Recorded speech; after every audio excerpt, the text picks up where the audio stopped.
Welcome back. It's Seth here.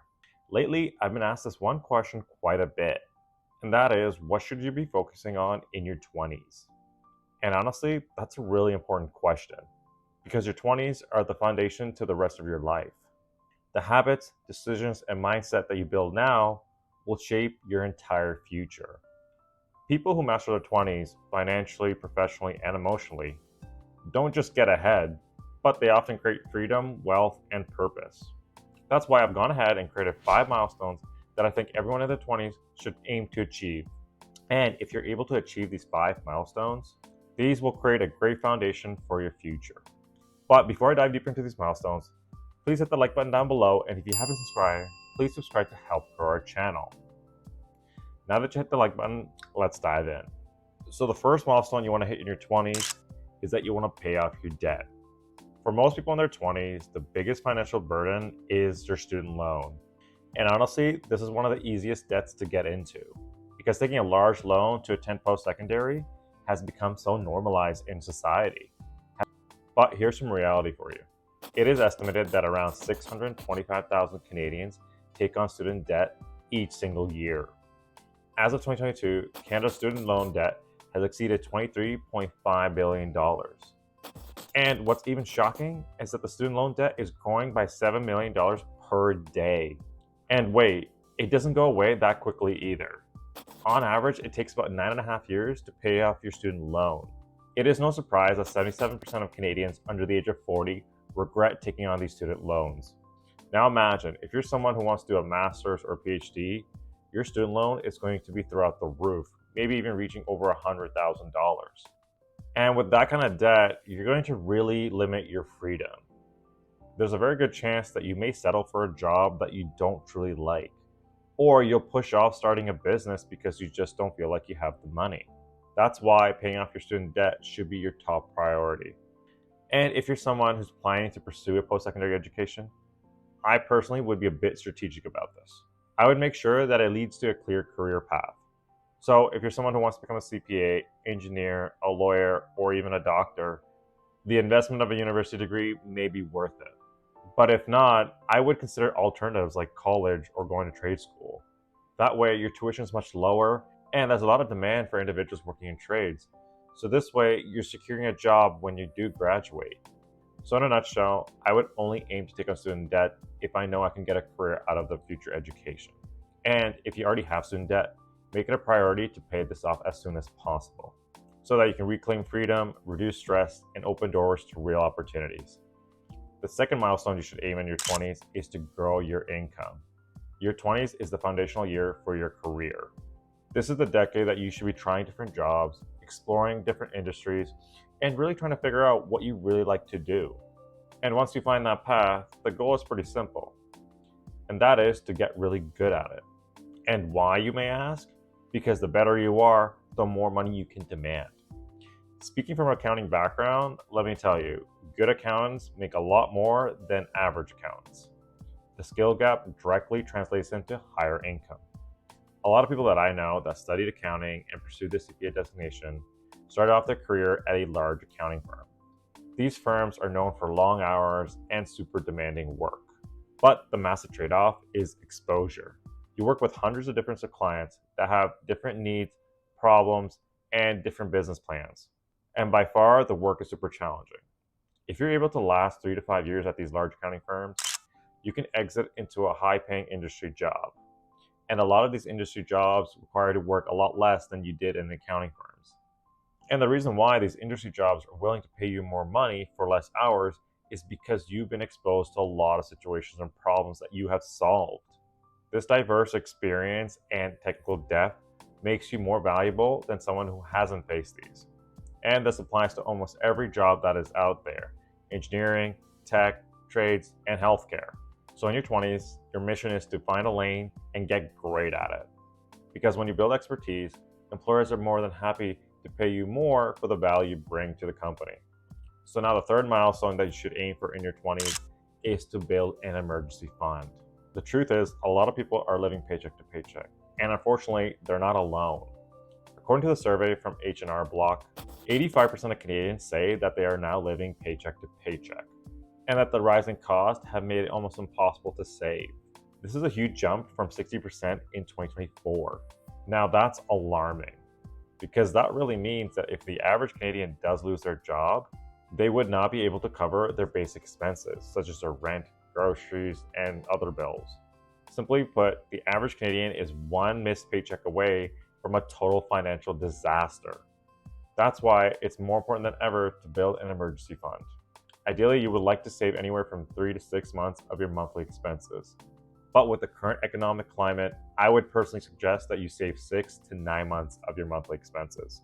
And that is because unemployment has been steadily increasing, and we are at an increased risk of heading into a recession. So it could take you a bit longer to land your next opportunity. So now you're probably wondering, how much should I save? Start by calculating your essentially monthly expenses. So for an example, let's say your budget looks like the following. Let's say your rent is $1,400 a month, and your groceries are $400 a month. Most likely you're going to have transportation expenses, so let's just say that's another $400 a month. Now you're probably going to need clothing to live, so let's say you allocate $200 a month to clothing. And you're going to have other expenses such as utility, so let's say that's $350 per month. So if you add all those expenses up, your total monthly expense is going to be $2,750. Now you would take these monthly expenses and multiply it by 6, which would give you $16,500. This means that your emergency fund needs to be $16,500 to cover 6 months of expenses. And yes, I do understand that this is a big number and you're not going to be able to save this overnight. But I would say start small, stay consistent, and take it one step at a time. Having that cushion gives you more than financial security. It gives you a peace of mind in uncertain times, which is priceless. The fourth milestone that you should aim in your 20s is to build good credit. Building credit is super important because this shows the bank that this person is trustworthy if they were to lend you money. So let's think of it this way.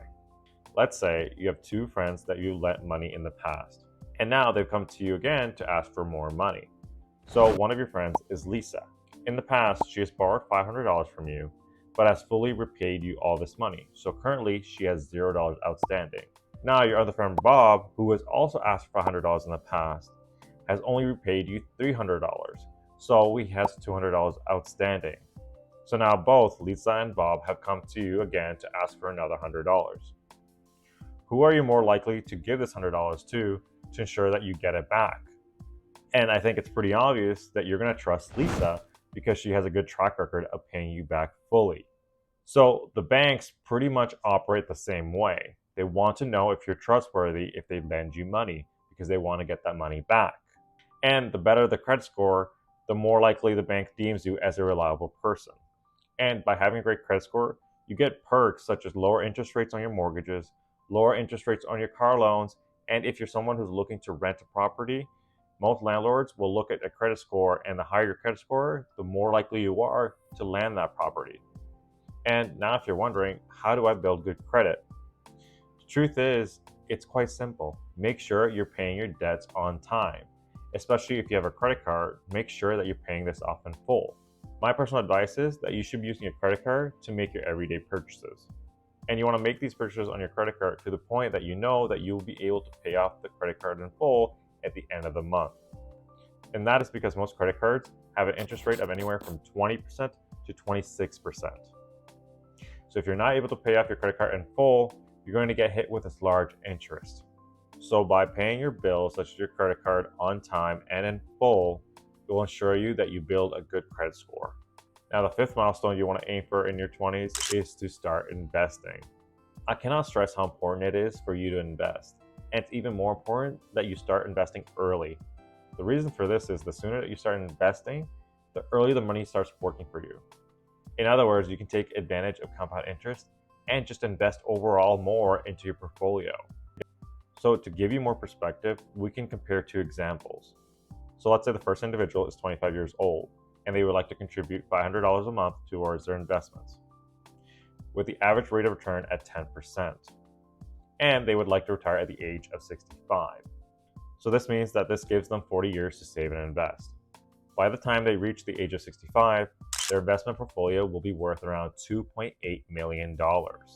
Now, if we take another individual and use the exact same information, except the fact that they start investing at the age of 35 instead of 25. So now that only gives them 30 years to save and invest. By the time that this individual reaches the age of 65, their investment portfolio will be only worth around $1 million. So by investing just 10 years later, you're going to lose out on $1.8 million. I don't know about you, but that's a lot of money. So my recommendation for you is to start investing as soon as possible so that you can take advantage of that compound interest.